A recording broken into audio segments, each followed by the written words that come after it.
Plaquemines Parish Council, September the 10th, 2020.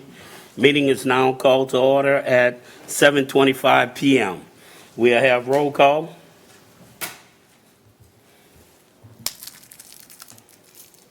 Councilmember Bartholomew. Thank you. Let the record reflect there are 7 councilmen present. Mr. Black and Ms. Newberry is absent. We'll move to item 2, executive session. The Hanover Insurance Company versus Plaquemines PPG, U.S. District Court for the Eastern District, case number 12-1680. Attorneys Mike Gaffney, Jacques Touzette, Councilmember Konovich. B, demand letter from Morris Bard LLC on behalf of Judge Stringer to Plaquemines Parish Government dated July 17, 2020 regarding claims as a result of a collision with a PPG employee. Attorney CCMSI Jacques Touzette, Councilmember LaFrance. So offered. Second. Seconded by Mr. Konovich. Any questions from the table? Machines are open. And the measure passes 7-0. We'll go into executive session at 7:26 p.m.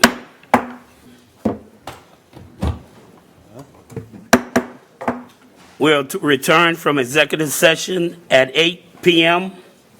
There was no final or binding decision that was made in executive session. We'll move to item 9H.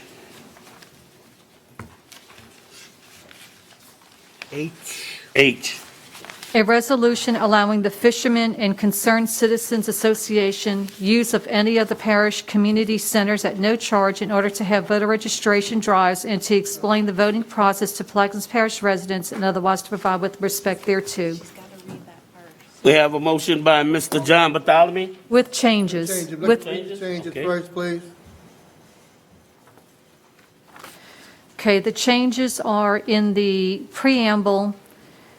We're removing the word, on line 1, removing the word any, and on line 2, we're inserting the words underneath the Percy Griffin Davant, removing the word parish, community centers, and removing the S on centers.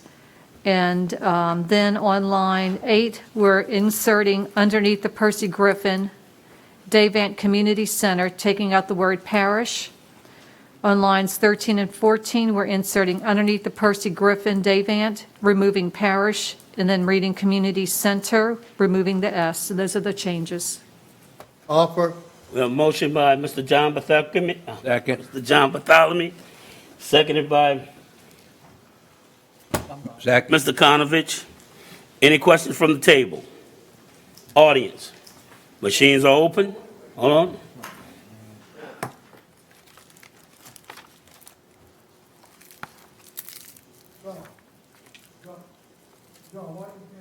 Any place to just the event. Well, that's what they requested. I mean, I think they would have been doing a better service if they'd have went all over the parish. Well, That's just my opinion. But that's what they asked for. They might want, I tell them I made the comment, they might want to come back again. Any more comments from the audience? Hearing none, the machines are open. And the measure passes 6-4, 1 against. Thank you, gentlemen. I have to be excused. Ferry boat? No, I take a, what do you call it, oxycontin. Ferry boat. Hope you feel better. I hope so too. Yep. Okay. No, wait, H2. H2. 10H2. Mr. Chairman, see you later. 10H2. For the budget items, we're going to need 6 votes in order for that to pass. So if we lose another council member, we're not going to have enough. So I just want to make that point, and maybe we can move to it before we potentially lose another member. You might not have 5, 6 up here anyway. Well, you may not, and that's, you know. What's wrong? Don't look bad. I think someone goes in. H2. We'll move to item 10H2. Status, District 5 update, status of flood insurance, rate maps, and adoption schedule. Yes. We have Ms. Melissa Kennedy here from HNTB. This is an issue that is going to be affecting most people in the parish, and I've asked her to come along and give us an update on the LAMP program, which she was in charge of, and I'm not sure where we're at with the, but, and Mr. Basilica, you with her?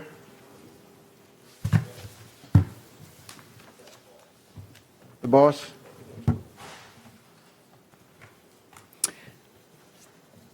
Good evening. Thank you, Mr. Chairman, council members. As Councilman Rousseau said, my name is Melissa Kennedy. I'm with HNTB, and it's been exactly about a year since I've been here last to give an update on this. The intent is to give an update on the levy analysis mapping procedure program as related to the digital flood insurance rate maps.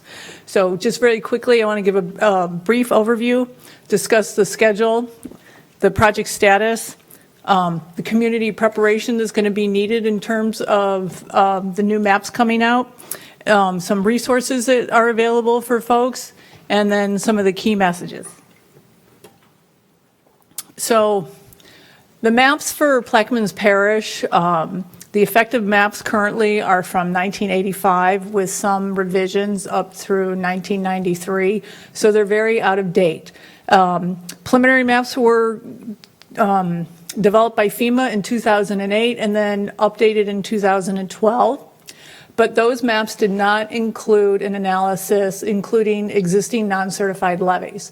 So FEMA came up with the Levy Analysis Mapping Program, or procedures, LAMP, to evaluate levies, non-certified levies in the analysis to make sure those are accounted for in the evaluation and developing new flood insurance rate maps.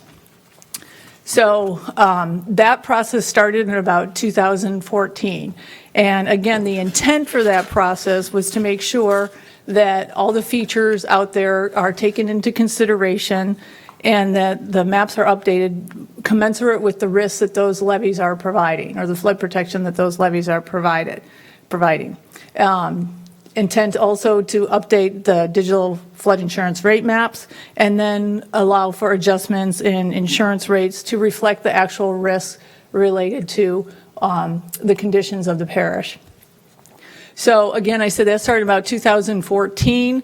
FEMA came out with their analysis in about 2016, and there had been about 10 various coordination meetings in which HNTB was hired to help evaluate the analysis that FEMA did to make sure that they included all the features needed, that their analysis was technically accurate. So that process completed, and then, oops. So that process was completed. Probably our last meeting was in July of 2019. So this what I have up here is just the overall schedule, and I'm sorry, I'm trying to go fast because I know it's getting late. So this is the overall schedule, which shows the process that FEMA follows in coming up with new digital rate maps. And the thing I want to point out here is, again, they were done in 2012, but they then included the non-certified levies. So the areas that are behind the certified levies, that mapping was actually completed back in 2012, but they would not certify that or make those effective until the entire parish was done. So that's where we are today. And on this schedule, what I'm really wanted to highlight is we're really close. We're at the end. FEMA sent out their what they call letter of final determination in July of this year, July 15th. And what that does, it starts the 6-month adoption period. It's the time frame for the parish to get things in order, allow their residents to adjust their insurance or buy insurance if they don't have it, make any additions or adjustments to their ordinance for these new rate maps. And there is just one adjustment that does need to be made to your ordinances. It just needs to update the ordinance to reflect the new maps and the date of the flood insurance study. So Mike Metcalf, your floodplain manager, is going to be taking care of that. Is he not here tonight? He is not here tonight. That is correct. So where we are right now, again, the mapping's been completed. It was completed probably March of 2018. FEMA, again, had their, what they call their community coordination meeting in March of 2019, in which they meet with the parish administration and explain the process to them and what's going to be happening. And that then was the beginning of what they call the appeal period, which started in September of 2019 and lasted till December of 2019. And this was an opportunity for people within the parish or the administration or whoever to comment on the new maps or request, they could appeal it saying, you know, there's a problem with it technically, et cetera. There were no appeals filed for this during the time period, so there were no official appeals. Apparently, there were some comments that FEMA did resolve. So that was what they did then after the appeal period. Now, why it took from December of 2019 to July of 2020 to get to that letter of final determination, I really don't understand that part, because I expected that to go much quicker. But needless to say, this is where we are right now. We're in the adoption period, and those maps are going to become effective January 15th, 2021. And is that with adoption, we adopt them or not? If you don't adopt them, then FEMA withdraws you will not be eligible for the National Flood Insurance Program. Okay, that's the point I'm trying to make. So it's my understanding that we really don't have any more appeals or choices. Correct. And the mapping that is going to be in place, the base flood elevations in the LAMP studied area are going to be whatever they are, and That is correct. and they're pretty high? A lot of them, some are higher, some are actually lower, so they vary. You have a range? They do have a range. I don't know off the top of my head. I know some increased maybe up to 4 feet. Some decreased to about a foot or so, a couple feet. So there is a range. Like in the Jesuit Bend area, are they going to be able to go just 4 feet? Jesuit Bend did increase. The actual base flood elevations in that particular area, because I've worked in that area extensively, range from 9 to 11 feet. That's the base flood elevation. Currently, based on the LAMP, and I know it's okay. We're gonna get to the insurance part, so that it won't be so bad. Go ahead. But, the Jesuit Bend, I just want to let you know, the Jesuit Bend was the area that we really had the most concern about, and the analysis that was done. We tried working really hard with FEMA to get them to adjust it. The only way to adjust it would be to do a letter of map revision. But at that time, we knew that the parish was raising the levees, the back levees in the Jesuit Bend area. So there was no point in doing that at that time, because it could be done again. You want to do it twice with the levee raise. So once those levees are raised, you could do a letter of map revision, and then those base flood elevations would definitely go down. So that is where we are. Ms. Kennedy, can you talk about how much has been done around that letter of map revision? I mean, if anything? Yes. So we've done a lot of analysis already, and we've got the design completed for the Jesuit Bend levee raise. That should be going to the parish here, I think, this month for advertisement and construction. And just so you know, CPRA is going to be paying for that construction of the levee lift.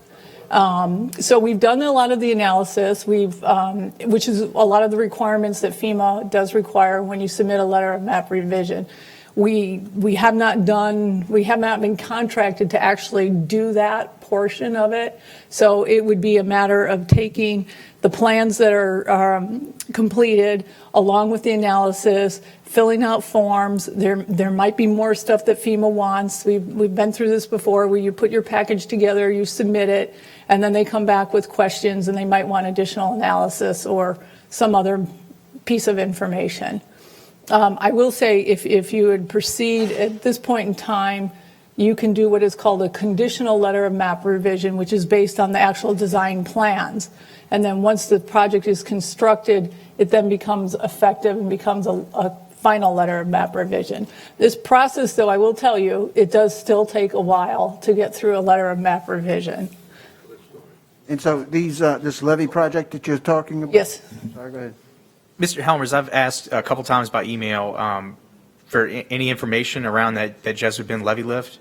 I haven't received anything yet. If you have anything, I would love to have that, please. I do not. Mr. Don Beshel should have that on the levy lift. I just know that it's approved for that $10 million Got it. that the state's going to fund for the levy lift. I've received, zero plans or anything of that nature in regard to that, and I believe I've asked in writing. Handles that. Mr. Helmers, can you come to the microphone, please? I'd have to refer that back to Mr. Beshel. He's handling the levy side of that, but I know that there's $10 million been approved by the state through CPRA to do that levy lift through the Jesuit Bend area. I don't have any plans or any layout on it. I just know that the funding's there, but I'd refer you to Don Beshel. I know you're working hand in glove with CPRA. I figured maybe you had some information. Right, yeah, no, I just got the Initially, okay on the when it was money. announced, and I was maybe Right. thinking you were in the loop. Mm-hmm. Got it. And Thank you. so while you're there, the engineering and design has been completed already by HNTB? I That's don't, out of the local money that we put up? Yes.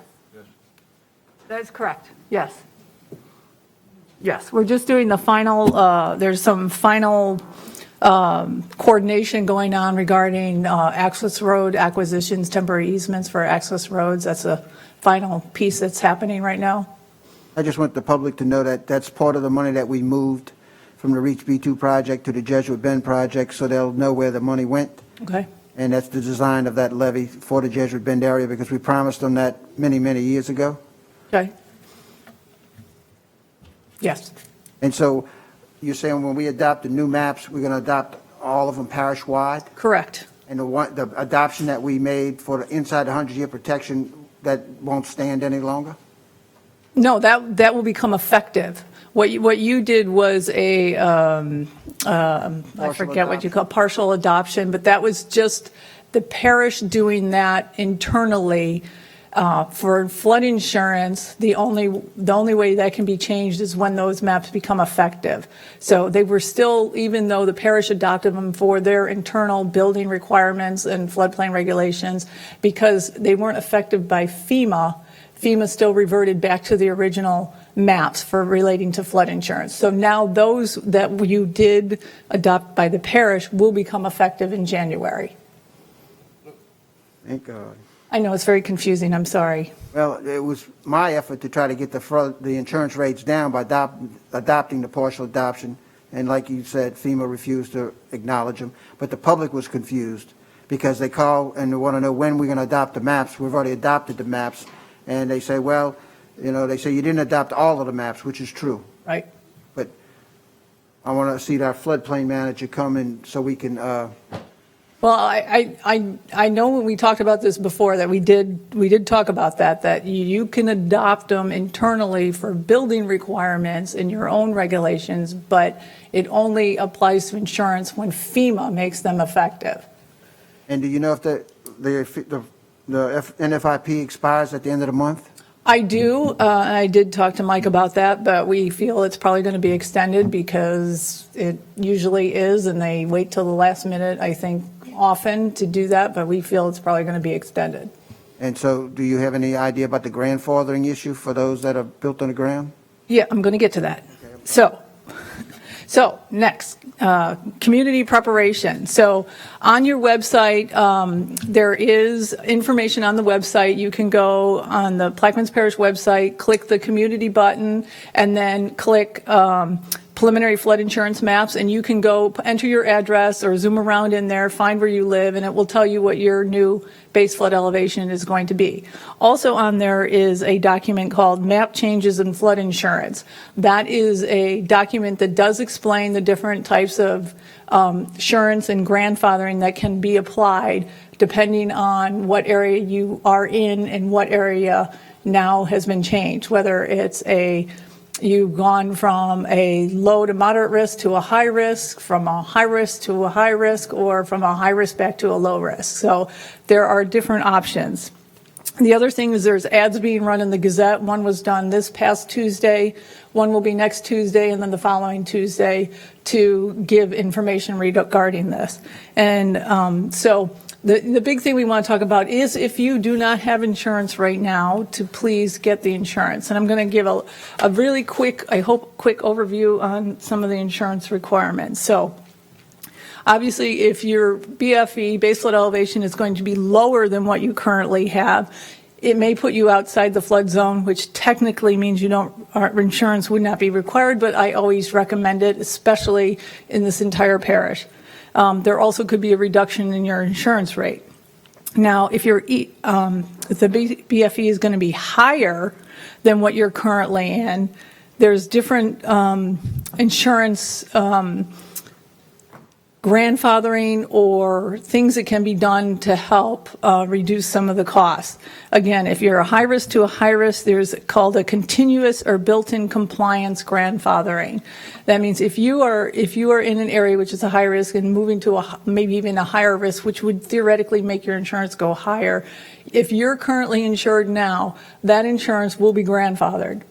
And that can be grandfathered, that should be grandfathered in perpetuity as long as you keep up your insurance, and it can be transferred should you sell your property. And then there's this other one called this built-in compliance grandfathering. All these are described in that document that is on the website, and I know Mike Metcalf is trying to get some of the other documents that go into a little bit more detail explaining this on the website as well. So the other area is if you're in a low or moderate risk and you move into a higher risk, you can obtain lower cost insurance now.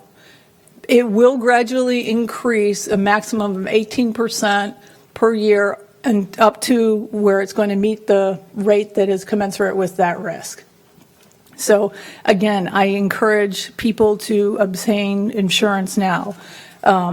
One of them, you do have an opportunity. If you do not obtain your insurance now, you still can get it after it's adopted, but I really don't recommend that because that only applies in certain circumstances. So I'm really advocating people get insurance now, especially if you're in an area of low risk that's moving to a higher risk, because it's going to be a lot cheaper now than if you wait. And again, I'm not an insurance person, so I'm just telling you what I learned from reading the guidance from FEMA. So the last thing I just want to go over, there's some other resources. There's a FEMA website, this floodsmart.gov flood map, which gives information about flood zones and why flood insurance is needed. They provided a phone number specifically if you have questions about your flood zones or your insurance. And then there's another Living with Levees site for citizens on FEMA website. So there's a whole bunch of things, again, that are out there that really provide more detailed information. And there are FEMA people specifically designated for these type of tasks. There's definitely insurance people and Mike Metcalf, your floodplain administrator, knows all these people or knows who the people are. And like I said, these ads have been placed in the Gazette, and he is trying to get additional information put on the internet. So again, my last message, again, the new flood maps, they are coming January 15, 2021. They are going to impact all businesses and residents. So we encourage people to get with their insurance people now, read the FEMA requirements, and get the lowest rate you can at this point in time so that you can get that grandfathered in. And again, review your options. A lot of people, some people, it's going to go down. Some theoretically it could go up, so we want to prevent that as much as possible. And again, if you're going to be identified in a newly high-risk area, you could be eligible for some cost savings in the beginning to start with. So that's what I wanted to go with. And again, there are these documents. I have some here. It explains from high risk to high risk what the details are. high risk to low risk, what the details are regarding insurance. And like I said, I think Mike is trying to get these documents up on the website. And it describes, it gives examples of what that means, what the insurance would mean. So they're very helpful. And it's pretty much where I got my information on the insurance piece of it. So that's all I have. Ms. Kennedy, I have a couple questions. Can you go to, Yes? Sure. I've been looking at trying to find some savings for the citizens, and it seems like maybe the biggest or the best place for that is through the CRS, the Community Rating System.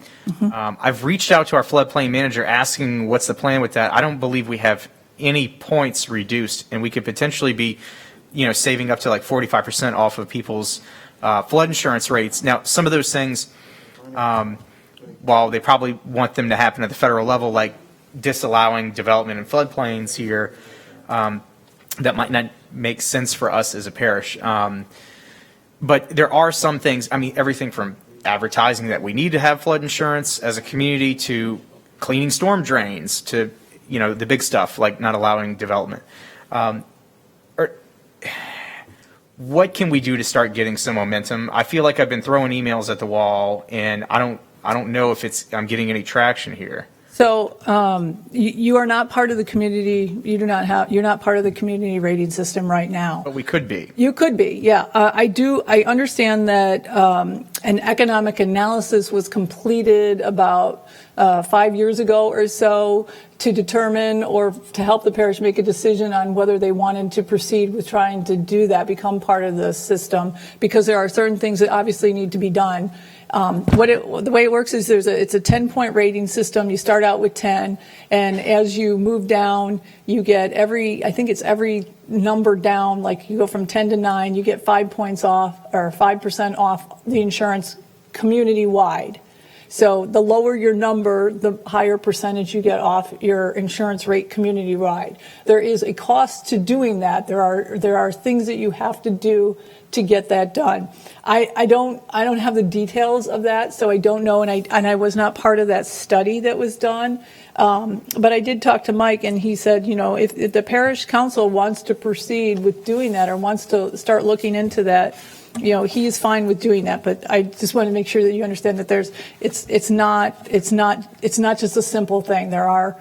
And of course, the lower the number you get, obviously the more complicated and harder it is to get. I've seen 7. 7 seems to be an average number for a community to obtain. Got it. Thank you very much, Ms. Kennedy. I really appreciate your time, and thank you for being here so late at night. Any more questions from the table? Audience?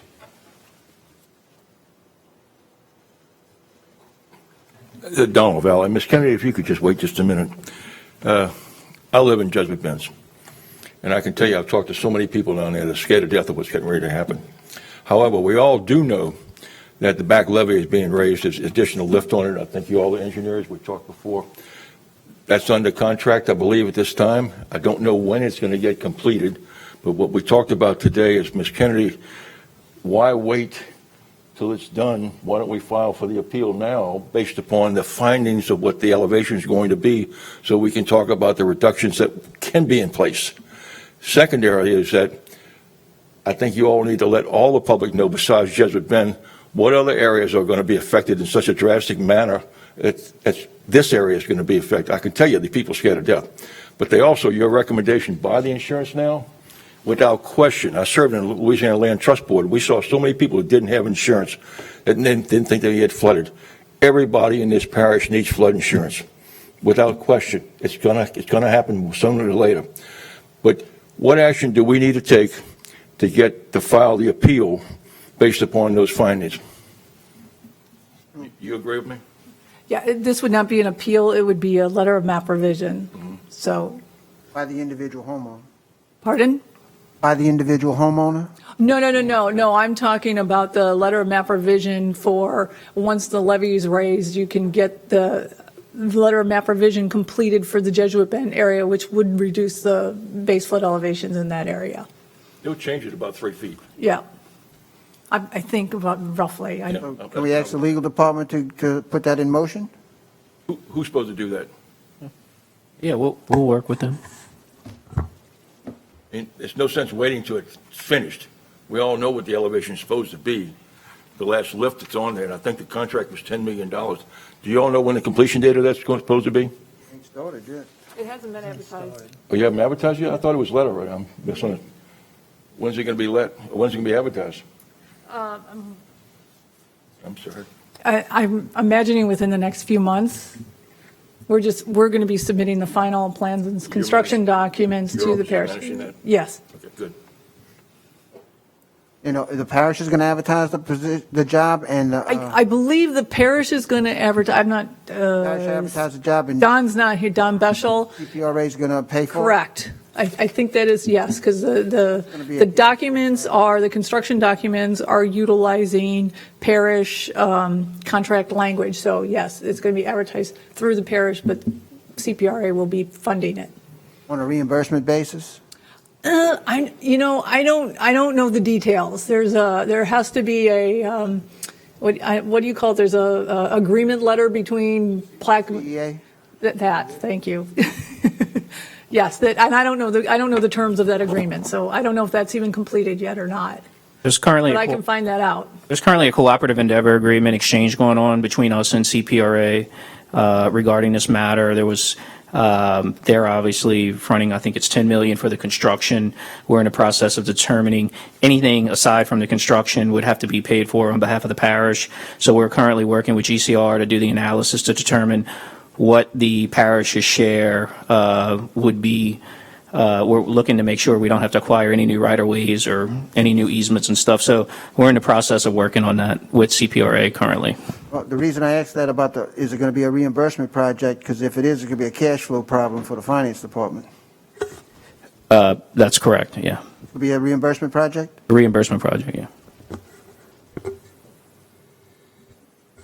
Richard, the last thing else is. And just so I can say, CPRA is actually a lot better with the reimbursements than, this isn't a core reimbursement project, it's a CPRA reimbursement project, and we get much faster results on the reimbursements through CPRA than we do with, say, the core. Richie, you've had some meetings for the Jesuit Bend area down at Little Lee's food store several times. These people are pretty nervous about what's getting ready to happen to them, and they really don't know that if they don't have insurance. I suggest if you could bring the floodplain manager and somebody down there, you can explain to them what it's going to be, along with some of the insurance people that break flood insurance for the area, let them know what they're facing. And the last thing, is there any hazard mitigation money available? All right, I'll respond before you get to that question. So I want to point out that on the 17th of August, I reached out to a number of folks within the administration staff, trying to call a working committee on these new flood insurance maps to try and get some points for the community rating system. I was responded to, but not with my request to start meeting, to try and get some of the private insurance providers, key interested folks, the floodplain manager looped in. I was trying to get the ball rolling, and I wasn't getting traction. Maybe I missed something, but aren't always the department managers sitting here and they can tell us to answer your question and do it? Which one of y'all is responsible for this? Good. We like you. When are you coming? This week. You heard him? This week. Thank you, Tom. Anyway, even if we could just save 10% through the CRS system, it's worth our efforts. I mean, that could be millions of dollars in savings across the residents here. I'm happy to work with anybody with the CRS system. Yeah, you spoke about the CRS system. I believe when you sent that email, I did forward you the study that was done several years ago that had the suggestions from the company that did the study. So you did have something to look at that point, and I don't think we had any exchanges since then. Sure. So the main thing mentioned was to hire a floodplain manager. And I just want to make sure, look, he's not here to defend himself, but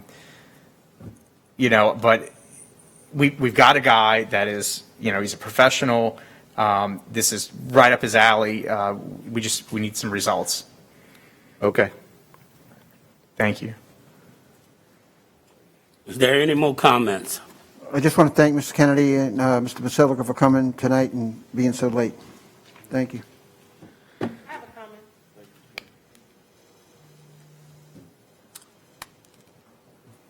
Vanessa Ragas, 32088 Highway 11 in Beers. Does the whole public knows about this? I mean, from what I'm seeing, it's only Mr. Roussel that is relaying to his constituents what's going on. And I'm either missing something or what's going on? Only to answer, I've been fighting this battle since I got here back in 2015, trying to get the flood maps adopted. We did adopt them in for my area, but FEMA, as you heard, did refuse to recognize them. So I'm trying to get an update to make sure that January the 1st, 2021, the people do know parish-wide. So that's why I put this on the agenda, to try to get the education process going. Yeah, because my insurance is already high enough. And if they're going to change something, we need to be aware of that. You know, we have to know what's going on. Because the insurance down the road is very high.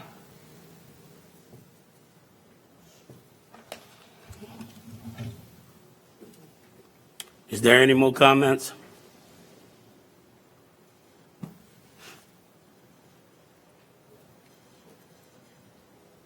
Major Tracy Riley, retired, 1342 Highway 23. I hear a lot about the effect of these maps on Jesuit Bend. Are we also saying that all the other micro-communities in Plaquemines Parish are going to be affected as well? And what does this mean? Does it mean that homes that are at a certain elevation now are going to learn after the 15th of January that they need to be at a different elevation, and therefore the effect of that, or the impact to them, is whether or not they can be able to purchase insurance? Is that what that means? My interpretation of what's going on is that the NFIP program expires September the 30th, at the end of this month. It's been kicked down the road by Congress 15 times or more in the last couple of years. They do a 30, 60, 90-day, 6-month extension. I think it's imperative that everyone who is concerned about the base flood elevations raising their insurance premiums needs to contact their congressman and make sure that they include a grandfathering clause in the legislation that will be adopted by Congress, because the people that are built already, they've already followed the rules. They should be grandfathered in. So I would recommend you contact Scalise's office, your senators, Kennedy and Cassidy, and tell them how important it is to address this grandfathering issue in the legislation when the NFIP is renewed, and tell them to renew it for more than 6 months to 5 years. That's been our goal for the last several years, of trying to get a plan in place that people can rely on. So, and that's the other answer to your question, is I'm just going from what I've learned over the last few years, that it will affect the entire parish. Okay. Thank you very much for being dialed into the issue, Councilmember Roussel, and sharing this with us. We very much appreciate that. And there was a question asked just a few moments ago about hazard mitigation funds. Is that also on the table for some assistance in helping these residents with elevating their homes, should that be the route that they find themselves surprisingly having to take? There's a program the parish is engaged in now, and they've been elevating houses for several years now, and Ms. Hilda Lott handles that. I'm not sure if there's funding left or people on the list. I've never really got involved in, knowing exactly what she does, but I know that there's a lot of houses that have been elevated through the hazard mitigation program. Were you about to say something, Councilman? There isn't any money left in there when I spoke to Ms. Hilda Lott. Okay. That is a ton of bricks for a lot of people, but thank you very much for putting it out there so that we can take some kind of action. And then she said, as money come available, people that's on the list is going to be first. And I asked her, I said, well, are you adding on to the list? Well, presently, she's not. And what is her name again, please? Ms. Hilda Lott. That is Ms. Hilda Lott. Hilda Lott, and she's a state or Plaquemines Parish She handles the grant. grant. Grant administrator in the parish. Okay. In the Lapine administration. Thank you. Okay, thank you.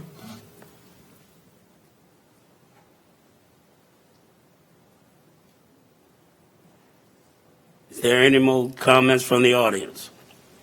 We'll move to item 10J. 10J. Yes, Mr. Ragusa, with Aquametrics, Up- you can make it very brief. Yes, Up- sir. Update by Gary Ragusa from Aquametrics regarding water meters. Councilmember Roussel. Yes, I asked Mr. Ragusa to come in and give us an update on this project. We're in our second year of the implementation of the automatic water meter reads. And I do notice on the agenda tonight, we've got a list of positions that we are unfunding, but yet we're not unfunding a water meter reader position, which I thought that we were headed in a direction of, moving water meter readers into other positions as the need for them decreased. So when I get to that, we can discuss that, but I would like you to give us an update. Yes, sir. Good evening. Thank you, council, for having me. I was asked again by Mr. Roosevelt to come give a brief summary, I guess, of the project and then an update on where we currently are. Again, my name's Gary Ragusa. I'm with Aquametric. We were contracted through the parish last March, I believe, to complete provide and also install an automated meter reading system throughout the parish. So it was decided at that time it would be a 3-year phase project. So we would do, phase the meter installs over 3 years. We would install 6 collectors at the parish water tanks to read those meters, implement and integrate the census analytics software, which is the software that the parish personnel will use to access the data. And then also, obviously, install approximately 9,000 new water meters and radios throughout the parish. The way that and I won't get too deep into it on the sake of time, but the way that the system operates is we place a new meter and radio at every service or water meter account. That meter transmits via radio to a tower location, and then via internet, that data is filtered back here to the parish. This is the propagation analysis, just showing that the 6 towers that we chose that would cover all the meters in the parish. So the project status currently, the 6 collectors have all been installed. The software is live and has been fully integrated with the billing system, and currently the parish water department is using our software to bill through. We have currently 2,500 or so meters installed. That number's maybe just a little off due to us. We lag about a week behind on updating numbers due to the amount of meters we install. And so we have about 6,500 meters left to do over the course of the next about 16 months or so.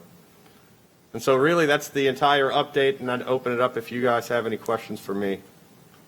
Is there any comments from the table? My only comment is I think that some of the complaints have decreased, and I'm sorry, some of the complaints have decreased. Decreased. And with the estimated reads and so forth. So evidently we're catching up, or we're not doing as many estimated reads is what I'm getting, or I feel anyway, because of the complaints that I don't get.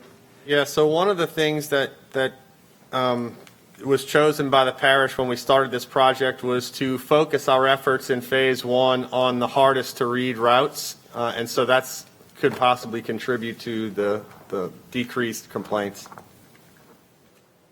All right, thank you. Thank Any you very comments much. from the table? Audience? We'll move to item 9E. 9E. An ordinance to amend the 2020 operating revenue and expenditure budgets, various funds, various departments, various line items, to amend the 2020 general fund balance designations and otherwise to provide with respect thereto. So offered with changes? Second. Second. Either one. Could you read the changes, please?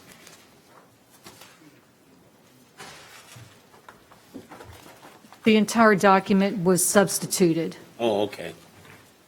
Mr. Surpass might be able to elaborate. We have a motion by, One and a point, seconded by Mr. Konovich. You should have the changes for someone seconds. Mr. Surpass? Yes, sir. The ordinance you're looking at is is what we discussed at the mid-year budget review. You can see the changes in revenues that we discussed all the way down for general fund, public health fund, 911 services, firefighting fund, and then the expenses for general fund, public health, 911, and waterworks. These are all the ones that we discussed. This is a little bit different from the first one we had. I had transfers on here that had to do with the vacancies, but and it were going to be joint. The two would have to be voted together, basically. I separated them, and that's the differences you're going to see, so that we can do these separate. So if one passes, I won't have an issue. And the other one doesn't pass, we won't have an issue. But basically, this is what we discussed. You're taking the funds from BP basically to cover the loss in revenues. Any questions from the table? the only comment I have is that the hot issue that we had last time about the animal control, the money is now going to be covering the rest of the year? Yes, in sir. this budget, so we don't have to appropriate any money, it's being appropriated tonight. It'd be appropriate tonight, correct. Any more comments from the table? Audience? Rob Forshey, 116 New Street, Belchase. The vacant positions that are being given up, and that is in this ordinance, correct? No, sir, it's the next one. Oh, I'm sorry. All right. Any more comments from the audience?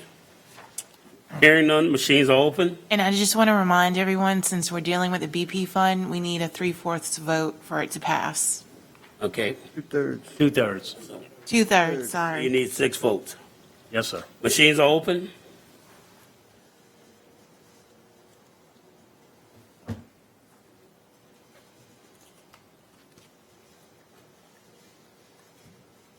Councilmember Blank. And the measure passes 6-0. Breathe in a little easier. We'll move to 9F. An ordinance to amend the 2020 operating expenditure budget, various funds, various departments, various line items, and otherwise to provide with respect thereto. And, Mr. Chairman, there are changes to this document. I'll offer with the changes. Second. Seconded by Mr. Konovich. Mr. Surpass. Michelle's going to take this. Okay.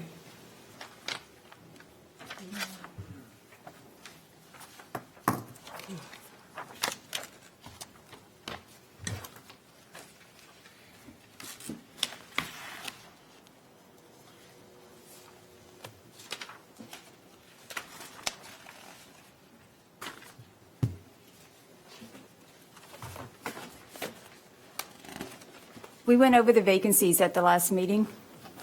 The only changes from that one to what we're proposing to y'all tonight will be the DA requested to have his position to not be unfunded.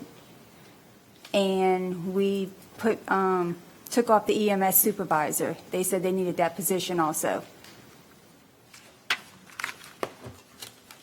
Any questions from the table? Well, I'm going to go back to the point about the meter reader. We've got a meter reader we've got a list of positions that the administration chose not to unfund that are vacant. And in that list, there's a meter reader position for sure. And what I'd like to know is that after the presentation that we just heard, why are we filling a vacant position of a meter reader when we're going to automatic read meters? We are going to automatic read meters. We're still not there yet. We don't have 30% of the meters swapped over yet. We still have issues with swap files and matching those swap files to the billing that we have. We still have new services that have to be started. We have disconnects that have to happen, and we have maintenance and repairs that need to happen on the old meters as well as the new meters. So yes, eventually we may be at a point where we can do with less meter readers than what we have right now, but right now we really can't if we're going to read the meters on a consistent basis. So even though we've installed 2,500, it is not enough to reduce the meter reader workforce? That's correct. What number do you think it'll take? I don't have a number in my head.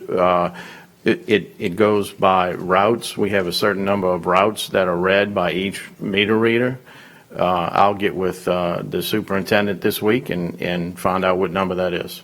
And the purpose of us going and doing the hardest routes first with the automatic read readers was to head in this direction. So, I mean, that's my intention to try to reduce the meter reader workforce numbers, and only by attrition. And this happens to be an opportunity to do that, so it doesn't lay anybody off. But we're not doing it. So that's my my comment.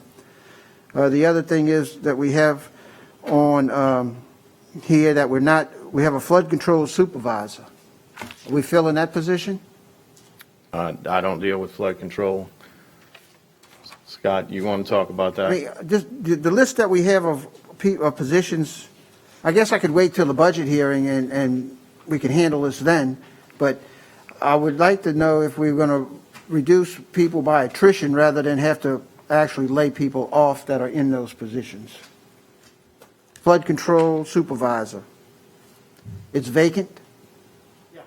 And do you plan on filling it? Yes, sir. Okay. You see, I'm going to leave it to the budget hearing, but I mean, when we have opportunities to reduce by attrition, and we know we're facing a budget hearing where we have no money, this is the opportunities that I'm looking for to make it less painful.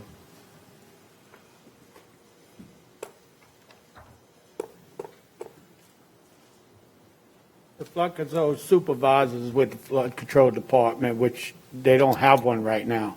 And we're hoping that somebody within the department would step up, and then that position would be eliminated. So, you know, it's just an increase of a little bit, but you still have the same people. Thank you.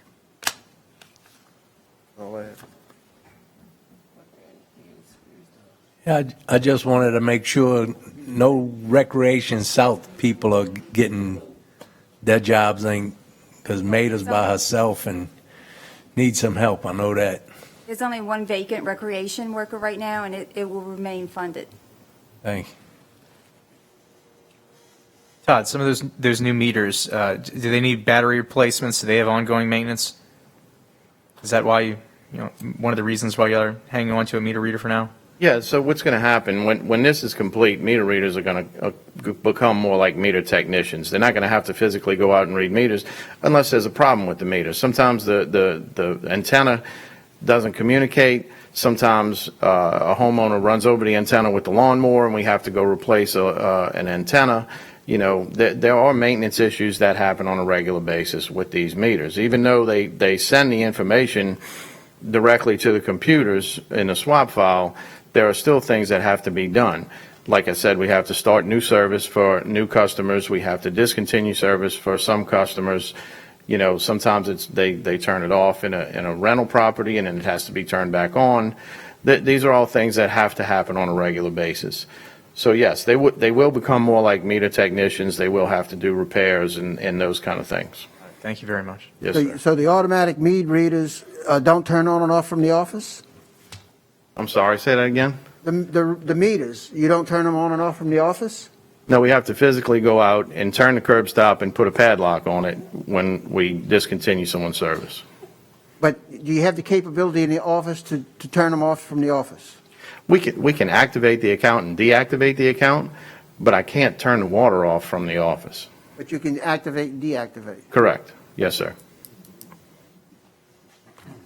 Any more comments from the table? Audience? Okay. Sorry for coming up a few seconds ago prematurely. So all of these positions that are vacant, that we are eliminating, what is the total number of the positions that are being eliminated? Total number.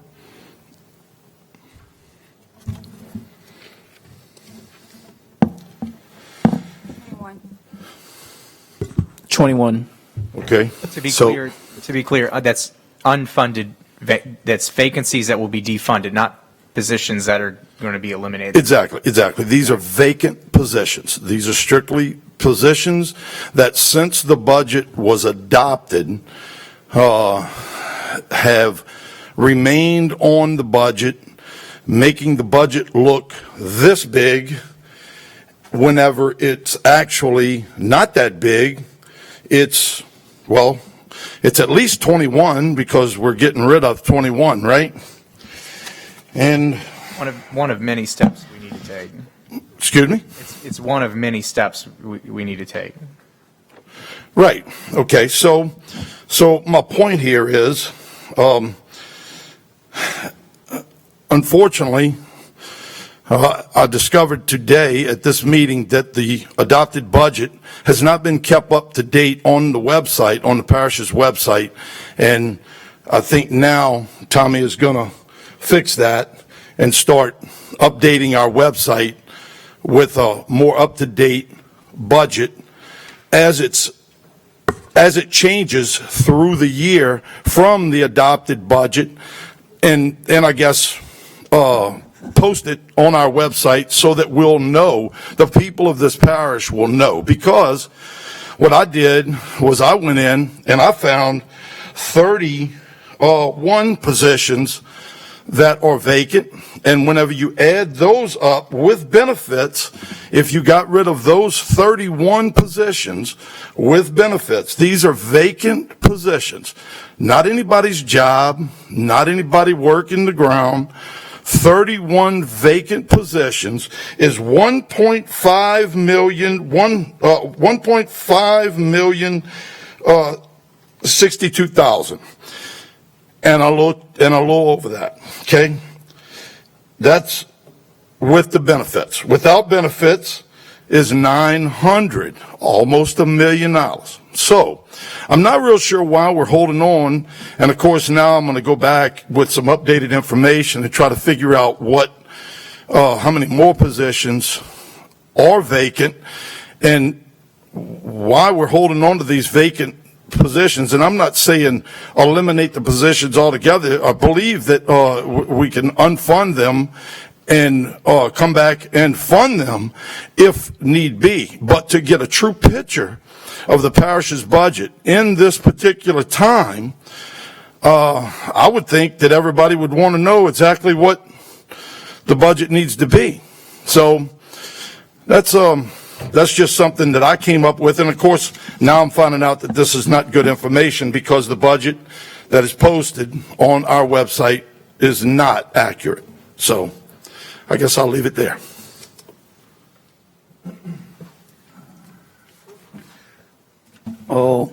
Yes, Ms. Michelle, you said the DA they wanted a position funded and not unfunded?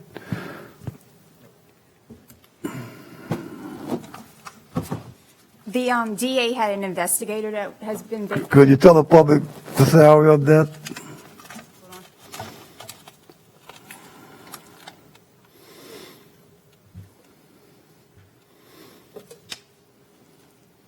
$48,000. Okay, thank you.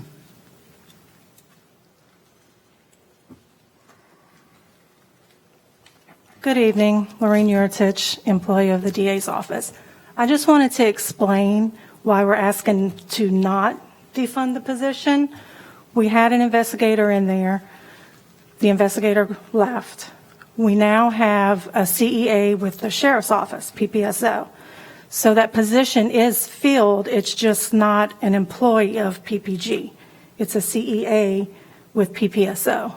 So we are, and PPSO invoices us, and we pay that invoice, kind of like how the security for the courthouse with PPG and PPSO is.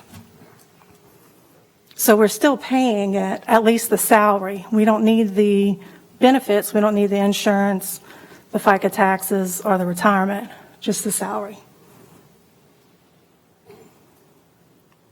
Any comments from the table? Is there a way to rearrange this so it's not showing up as an employee? Like a contract that the DA can do with the sheriff and pay it out of some fund of his own? Currently, we're paying it out of the professional, general professional services fund with the DA PPG budget. So if you got money in the professional services fund? Their bottom line. They don't need to shift their money around. They're just bottom line.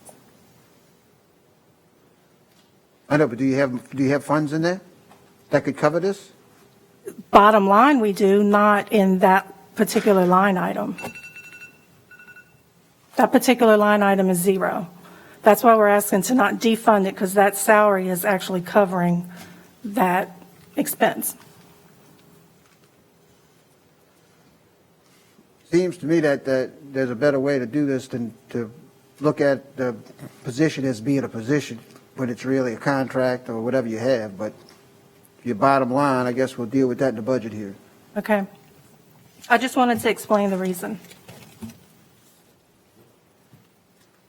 Any more comments from the table? Audience?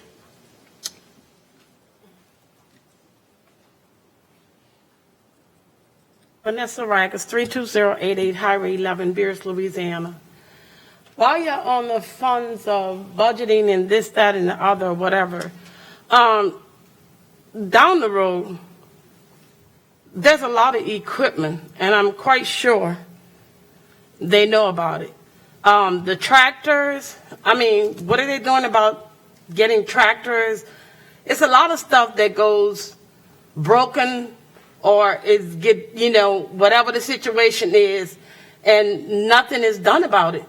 Like with the garbage truck, when the garbage truck breaks, that means there's no garbage being picked up. When the tractor breaks, that means there's no grass getting cut. The reason why I'm saying this is because Tuesday, they had some tractors on the road. Okay, and I kept seeing them, and I said, well, they said they didn't have that many tractors in the parish. So, I stopped, I asked. The guy said he's a contractor. And I said, wait a minute, what do you mean you're a contractor? He said, I said, by who? Because last time I checked, PROWM was public right-of-way maintenance, and they cut the grass. He said, well, I don't know anything about that, ma'am, but we cutting the grass. Now, if you get the tractors fixed, y'all keep talking about money here, money there. You don't have money. But if you don't have money, what sense does that make? Paying somebody to cut the grass when you have people that are employed by you to cut the grass. So you double spending. And that's the reason why y'all don't have any money. You're not going to have any money if this is this happening. So I'm asking the question, why are you contracting people to cut the grass when you already have people to cut the grass? When you're talking about your budget, there go your answer, your budget. What's up? You have to ask that to the administration, because I don't know anything about it. Well, who, Well, the president's not here, so I would have to address it to one of his directors or whoever, where well, did the who money hired come the from? people? Ma'am? Can somebody tell me who hired them? Because the tractors down the road is broken. And I had this, well, since you don't want to say anything, Scott, I had the conversation with you, okay, in regards to down the road and getting cut. And it went left when you said you people. So that totally went left. Okay, so now I'm asking the question, why are you contracting people to do the job that Prone is paid to do? They're paid. That's money that the parish is spending on people that works for this parish. And then you have contractors that's getting paid too, so who's paying them? I guess nobody.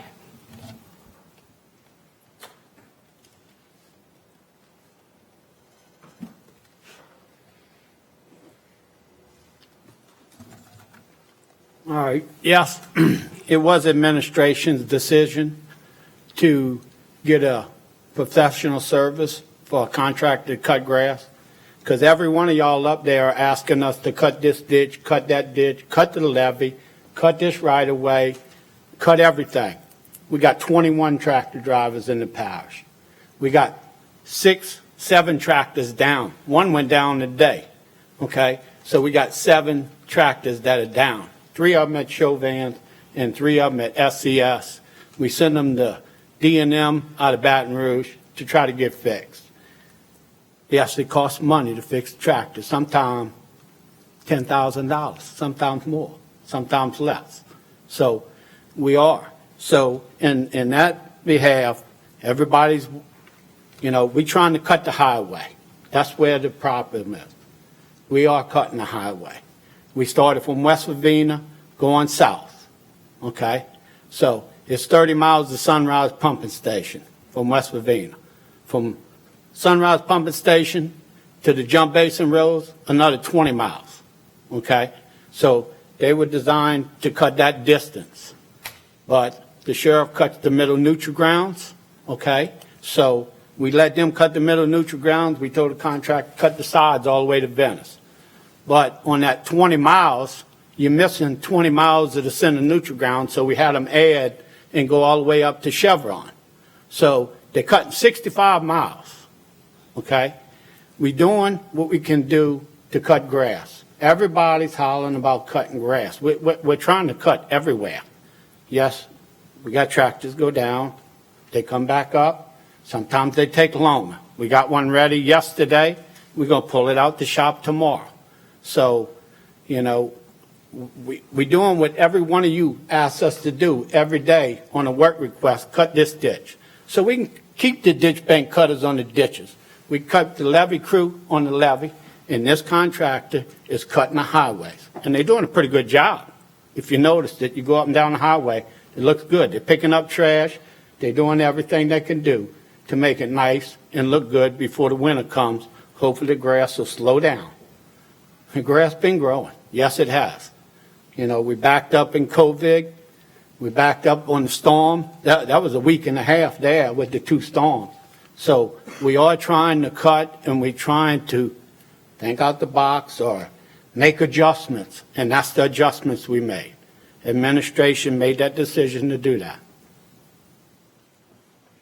How much was the contract? $24,000. Did y'all ever contact a company in Plaquemines to see if they'd cut the grass? No, we contacted this company because they cut it once before, and they did a very good job at it before. It's been years, so they were there, and that's what we went with, sir. I got 5 complaints. Here we are going to be asking them to vote on a millage to get more money, but we ain't going to spend the money here. Right. Well, $24,000. They got 2 15-footers. They got 6 zero-turns, and they got 8 people on weed eaters, weed eating around the telephone poles, stop signs. They're picking up the trash and everything.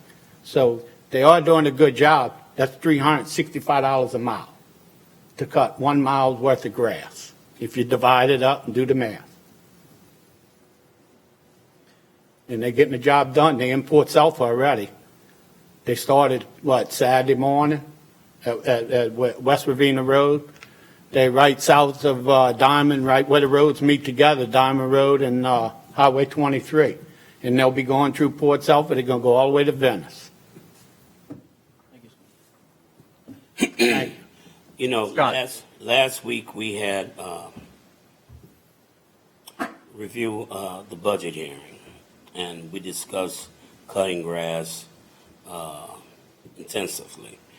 But yet administration had never led us to believe that they was going to hire any contractors. Now, it was news to me by receiving several phone calls from people who own equipment and telling me about the situation, and seeing a lot of things on Facebook and accusing council members of, well, why y'all didn't ask us, or why didn't y'all advertise, and different things. We had no idea. So, and I say that was an administration decision. We didn't know anything. But we talked about this at length. But if we was going to hire a contractor, administration should have let the council members know so we would know exactly what's going on. We was left out in the dark. We was left out in the dark. And when your constituents ask you a question and you don't have the answer and you don't know anything about it, I don't like the way that feel. Administration shouldn't have put us in a situation like that. Are they doing a good job? Excellent. Absolutely, they're doing a great job. They're doing a great job. Absolutely. But that's not to say that people who live in the parish with tractors, that they couldn't do an excellent job also. So it kind of, look, y'all gonna dig y'all own hole. Because if this is what y'all want them to do, to me, y'all should have gave the local people an opportunity to put in a quote. Don't forget, these are the people that live in the parish, the people that pay the taxes. These are the people who are going to spend their money local. These are the people that you're going to need to support your tax proposal. It just didn't look good. It didn't look good. Are they doing a great job? Absolutely, they're doing a great job. It looked good. Absolutely. But it just didn't look good. Yes, sir. That's an oxymoron. It looks good. Scott. Yes, sir. Since this is working well, and there's a few things that, haven't been mentioned, and I want to talk about those in a second, but will there be a request for proposal possibly after this, seeking local companies? Now, they can't do the whole 50-mile stretch or however long it is, but maybe they could do certain sections. Individual contractors might be responsible for a certain geographic area. Do you think something like that might be coming? Yes, we discussed that too, and that is possible. We wanted to see this one-time cut, see what it consists of, how's it work out, and then we would possibly come back, depending on the money situation, and, do a proposal, and you could do a couple of different companies. You could do one. The people have to have the machinery and equipment to jump out there and get it done. Understood. So After the you do 65 miles, they did pretty good so far. Now on their sixth day. After the last two council meetings and questions from the public, et cetera, the parish president, after leaving those meetings, had made a decision, let's get it done. And so that was a one-time cut, and the parish president and I had a discussion. I said, if we are going to go, or we're going to decide to do this on an annual basis, or we're going to have multiple cuts a year, et cetera, I said, we will need to do an RFP, and we've had that discussion. The parish president said, Winter's coming. I don't know if we're going to need them anymore. All I know is we got behind because of COVID. We got behind because of the hurricanes. And I know this is a major concern in the community. So let's get the grass cut. So using his authority, he got a PO and we got this job done. And he wanted to see how it worked out and what was done. And it's not that we're trying to take jobs away from other folks. It's not that we're trying to, everyone knows the equipment problems we have. Everyone knows, we just went over the manpower table last meeting. We're down, how many prone folks? 20 something. So this was an effort on behalf of the parish president to try to correct the delays we've had because of hurricanes and COVID and in general, just hiring people and getting equipment fixed. So to answer your question, Mr. Blink, if this is something that we're going to move forward with on a more permanent basis or perhaps more frequently, we will definitely do an RFP and seek proposals. Got it. And, it hasn't been mentioned, but, sometimes it is cheaper for the private sector to do this work. For instance, the benefits that some of these folks might be receiving aren't as great as parish employees. Equipment can be written off. It can depreciate, those kind of things. We don't necessarily get that benefit as a government. Folks who write off a tractor, that kind of thing. That's why it's often cheaper for the private sector. I don't know if, some people realize that out there or not. Also, it's been raining 5 inches every week. Yeah. Nobody said that. In Empire, about 7-8 inches in the last 5 days. It would have been nice to know. My phone started blowing up. I was literally driving back from town, pulled over on the side of the road, tried to give somebody in the tractor my card. Language barrier issue. We'll notify the parish president of your concerns. Thank you. Well, I'm just going to say, people cut grass in the rain. The only place you can't cut grass in the rain is on the levee because you slide off. But on side of the road, flat surfaces, you cut grass. Okay, any more comments from the audience? I want to congratulate, number one, I want to say this, I congratulate the effort for getting done what needs to be done. And Scott, one of the questions that I have here is, you mentioned $300 and something a mile it's costing.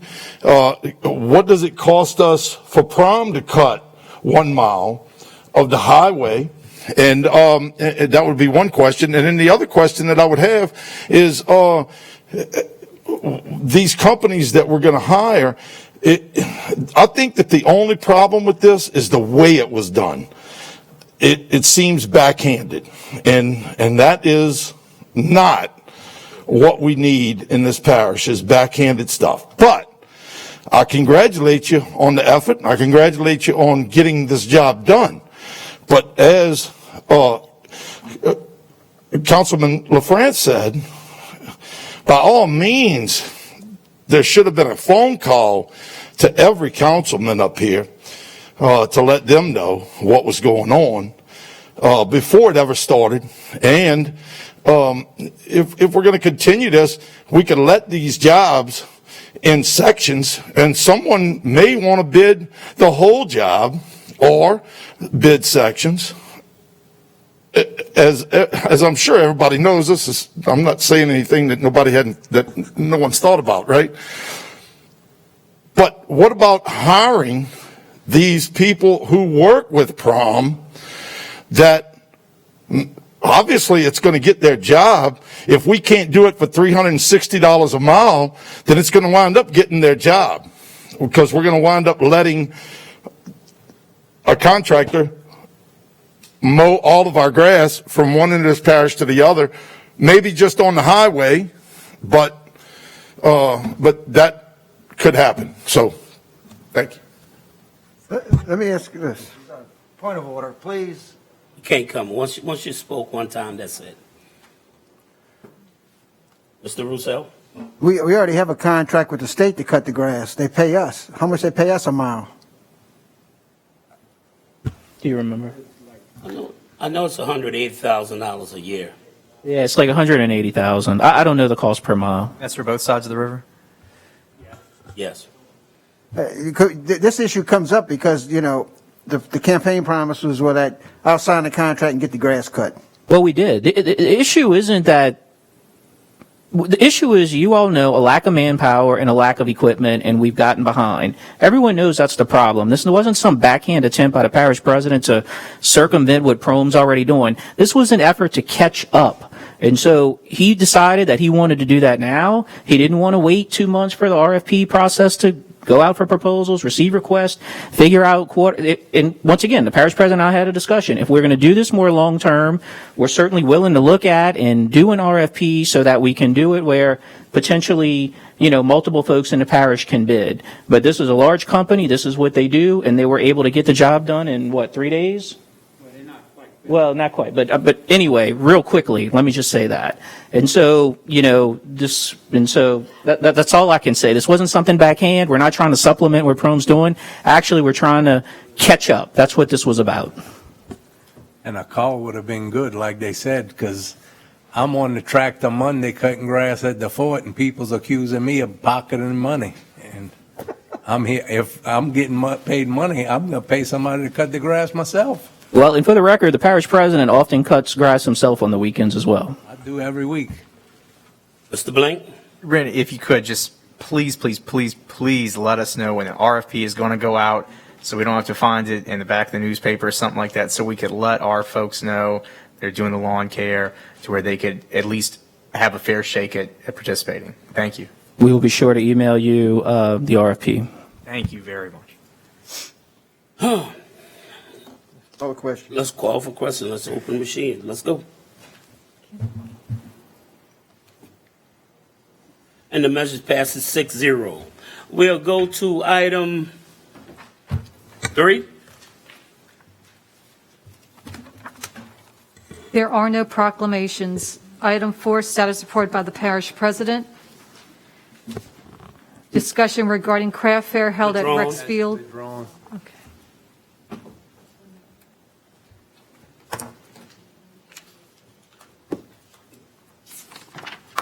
Update by charter directors, old business and new business. Is there any comments from the table for the directors? Any questions? Move to the next item, please.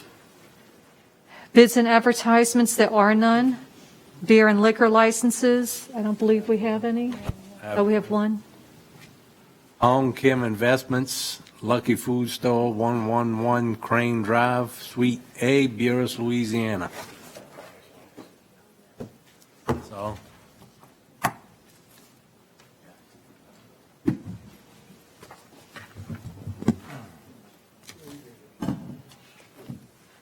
Offer. Second. We have a motion by Mr. Conover, seconded by Mr. Blank. Any questions from the table? Audience? Machines are open.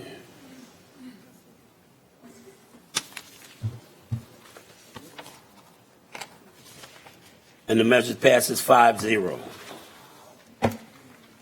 We'll go to construction. We'll take item 1 and 3 in globo. 7A1, Eustace Engineering LLC, application number 2019-154, dated February 28, 2019. Drill 5 soil borings for proposed heavy lifts 15551 Highway 23, Bell Chase. And number 3, Time Energy LLC, application number 2020-589, dated August 7, 2020. Plug and abandon 4 wells, remove 4 3-inch flow lines and all other structures, Cox Bay Field. Also offered. Second. Seconded by Mr. Roussel. Mr. Conovich, you be able to vote? We have to wait on Dr. Gould. Yep. Let us come back to that.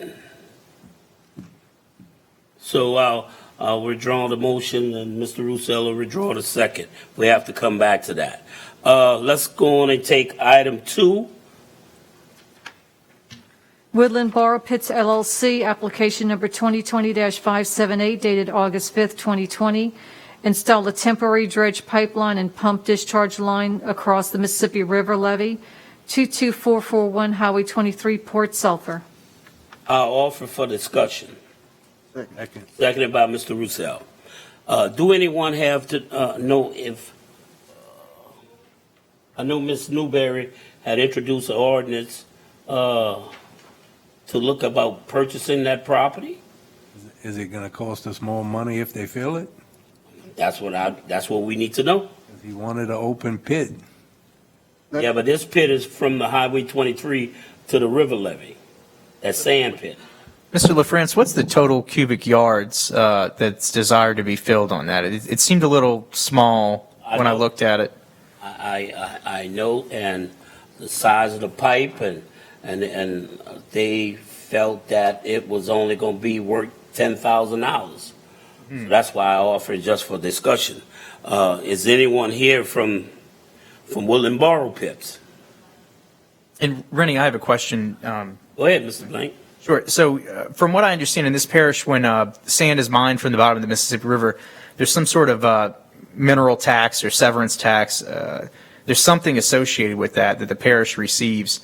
Do you know what that amount is? I haven't done the research on that, but I can take a look at it. Okay. If you could, please, we appreciate that. It seems like there's getting ready to be a lot of mining coming out of the bottom of the river for some of these industrial projects. And I know in the past, sometimes that's been waived. I just want to make sure that potential revenue source isn't missed. Thank you. Excuse me, Mr. Chairman, I just want to let you know that I was just notified that Dr. Gooey left. Oh, okay. So let's go on and defer this item. And we'll defer 1 and 3 will be deferred. This is what happens when you start meeting late. You ain't going to be able to finish. We'll take item B, C, and D in Globo. 7B, Ducks Fireworks, Donald Dare Fireworks Stand Renewal, 7010 Highway 23, Belle Chase, Louisiana, Councilmember Roussel. C, Ducks Fireworks, Donald Dare Fireworks Stand Renewal, 9127 Highway 23, Belle Chase, Louisiana, Councilmember Gooey. And 7D, Ducks Fireworks, Donald Dare Fireworks Stand Renewal. Y'all are only 4 at the table right now. Huh? You're only 4 at the table right now, so we have to wait. Oh, okay. I didn't know he was still here. Sorry. D, Ducks Fireworks, Donald Dare Fireworks Stand Renewal, 9590 Highway 23, Belle Chase, Louisiana, Councilmember Gooey. So offered. Offered by Mr. Roussel. Second. Seconded by Mr. Konovich. Any questions from the table? Audience? Machines are open. And the measure passes 5-0. We'll take item E. Salvador Maritano RV Trailer Park in a floodplain zoning district, 2765 Hermitage Road, Lake Hermitage, Louisiana, Councilmember LaFrance. So offered. Second. Seconded by Mr. Konovich. Any questions from the table? Audience? Machines are open.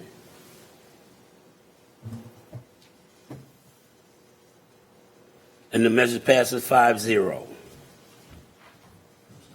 Item 8. Introduction of ordinances and resolutions. We have several. For Councilmember Arbrough, a resolution requesting Louisiana Governor John Bel Edwards to enact COVID-19 recovery phases and restrictions on a regional basis in lieu of the current statewide implementation, and further requesting that the criteria for entering Phase 3 be provided to all parishes and otherwise to provide with respect thereto. Doing that tomorrow. For Councilmember Gooey, a resolution authorizing the parish president to advertise a request for proposals for professional services from qualified real estate brokers, agents, or advisors to assist Plaquemines Parish government with the sale, lease, and marketing of its surplus property and any other services incidental thereto, and otherwise to provide with respect thereto. For Councilmember Roussel, a resolution urging the legal department to review existing leases, renegotiate the leases, and provide a report to the council, and otherwise to provide with respect thereto. For Councilmember LaFrance, A resolution of the Plaquemines Parish Council to establish the method for appointing the new Register of Voters in Plaquemines Parish and otherwise to provide with respect thereto. A resolution authorizing the Plaquemines Parish Community Agency to prepare the necessary application to the Louisiana Workforce Commission, receiving the Community Services Block Grant funds for the program year 2021, and authorizing the President of the Plaquemines Parish Government to sign and submit said application and contract. A resolution authorizing the Plaquemines Parish Community Action Agency to prepare the necessary application to the Louisiana Housing Corporation for a grant to provide utility assistance to the residents of Plaquemines Parish for the fiscal year 2021, and authorizing the President of the Plaquemines Parish Government to sign and submit said application and contract and otherwise to provide with respect thereto. A resolution authorizing the Plaquemines Parish Community Action Agency to prepare and file an application with the Louisiana Department of Transportation and Development on behalf of the Plaquemines Parish Government for a grant under 49 CRF 5311, Formula Grant for Rural Areas, and/or 49 CFR 5339, Grants for Bus and Bus Facility Program, as amended to provide public rural transportation to the residents of Plaquemines Parish, and further authorizing the Plaquemines Parish President to execute and file with such application an assurance or any other documents required. A resolution appointing blank as the Register of Voters for the Parish of Plaquemines and otherwise to provide with respect thereto. An ordinance to amend the General Fund 2020 Operating Revenue and Expenditure Budgets, Community Action Agency Department, CSBG CARES Division, and otherwise to provide with respect thereto. An ordinance to amend the an ordinance to amend the General Fund 2020 Operating Revenue and Expenditure Budgets, Community Action Agency, CSBG General Department, and otherwise to provide with respect thereto. An ordinance to amend the General Fund 2020 Operating Expenditure Budget, Community Action Agency General Department, and the Community Action Agency Department Emergency Food and Shelter Program, CARES Division, and otherwise to provide with respect thereto. An ordinance to amend the 5-year capital improvements plan, air conditioner replacement, Port Silver Civic Center building, and otherwise to provide with respect thereto. An ordinance authorizing the acceptance of a donation for the Homeland Security Emergency Preparedness Department, and to amend the General Fund 2020 Operating Revenue and Expenditure Budgets, Homeland Security Emergency Preparedness Department, and otherwise to provide with respect thereto. And for Councilmember Konovich, a resolution authorizing the parish president to enter into a cooperative endeavor agreement by and between the Plaquemines Port Harbor and Terminal District and the Plaquemines Parish Government to accomplish the goals set forth in this resolution and otherwise provide with respect thereto. Mr. Chairman, that is it for the introductions. Thank you. We move to item 9. Ordinances and resolutions on second reading and final passage. Item 1, we're going to defer. Item 2, we're going to defer. Item 3, we're going to defer. Excuse me, I don't know if that's changed, but yesterday I was told to withdraw it. Which one? 9A3. Okay. Well, we were withdrawn item 3. We'll move on item 4. An ordinance approving a plan of re-subdivision for lots 658, 659, 904, 905, and parts of lots 657, 902, and 903, Square Q Airport Subdivision, Section 15, T14S, R24E, Southeastern District of Louisiana, west of the Mississippi River, Belle Chase, Plaquemines Parish, Louisiana, into lots 658A and 904A, Square Q Airport Subdivision, Section 15, T14S, R24E, Southeastern District of Louisiana, west of the Mississippi River, Belle Chase, Plaquemines Parish, Louisiana, as shown on the plan and plat of survey by Dufresne Surveying and Engineering, Inc., dated May 19, 2020, and revised August 5, 2020. The owners having fulfilled all the requirements of the subdivision and re-subdivision ordinance of the Parish of Plaquemines, without cost of the Plaquemines Parish Government or the Parish of Plaquemines, and otherwise to provide with respect thereto. I so offered. Second. Seconded by Mr. Albro. Any discussion from the table? Audience, machines are open.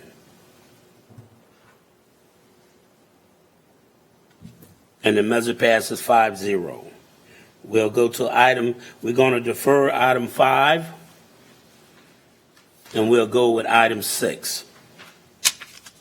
An ordinance approving a plan of re-subdivision of Lot CL2, Cynthia LaFrance Division, Happy Jack Port Sulphur, Plaquemines Parish, Louisiana, into Lot CL2A and CL3, Cynthia LaFrance Division, Happy Jack Port Sulphur, Plaquemines Parish, Louisiana, as shown on the plans and plotted survey by Dufresne Surveying and Engineering, Inc., dated May 18, 2020, revised July 10, 2020, the owners having fulfilled all the requirements of the subdivision and re-subdivision ordinance of the Parish of Plaquemines without cost of the Plaquemines Parish government or the Parish of Plaquemines, and otherwise to provide with respect thereto.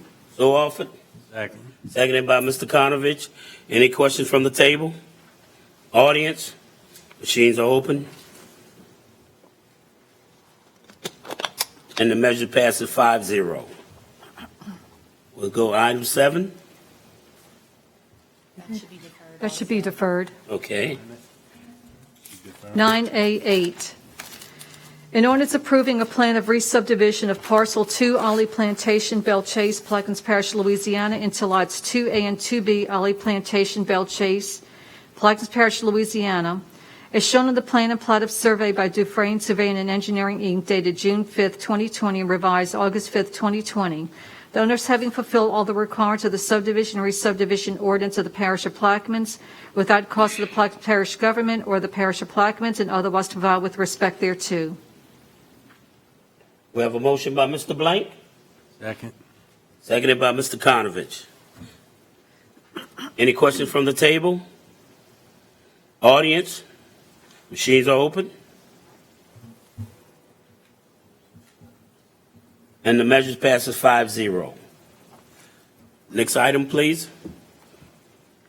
9A9, an ordinance approving a plan of re-subdivision of Tract A, Charles E. Columbell Jr., Division, Section 35, T20S, R30E, Southeastern Land District of Louisiana, west of the Mississippi River, Boothville, Plaquemines Parish, Louisiana, into lots A1, A2, and A3, Charles E. Columbell Jr.'s Division, Section 35, T20S, R30E, Southeastern Land District of Louisiana, west of the Mississippi River, Boothville, Plaquemines Parish, Louisiana, as shown on the plans and plotted survey by Dufresne Surveying and Engineering, Inc., dated September 19, 2019, the owner having fulfilled all the requirements of the subdivision and re-subdivision ordinance. Offer. I have a motion by Mr. Konovich, seconded by Mr. Albro. Any questions from the table? Audience, machines are open. And the measure passes 5-0. Next item, please. 9A10 should be deferred also. 9B, an ordinance to amend and as amended. Deferred. And I will take up this item at the next council meeting. 9C, Deferred.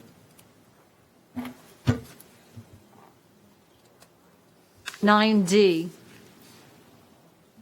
an ordinance authorizing and establishing a policy and procedure for payment of outstanding final legal judgments and unpaid settlements against Plaquemines Parish government and other. I was advised it's deferred.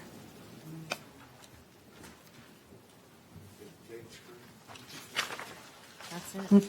9G is being withdrawn.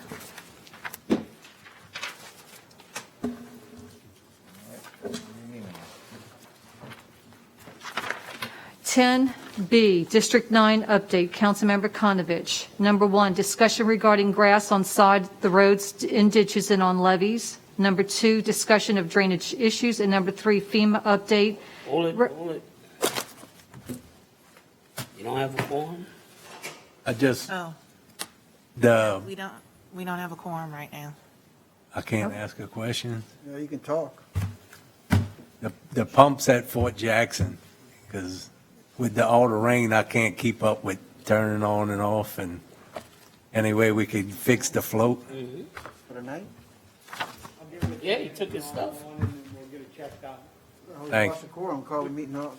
What about having the nearest pumping station operator just make a loop? Yeah. He took everything. You gotta have it, I know you gotta let it run all day, because usually I start it in the morning when I go to work and I turn it off when I come back.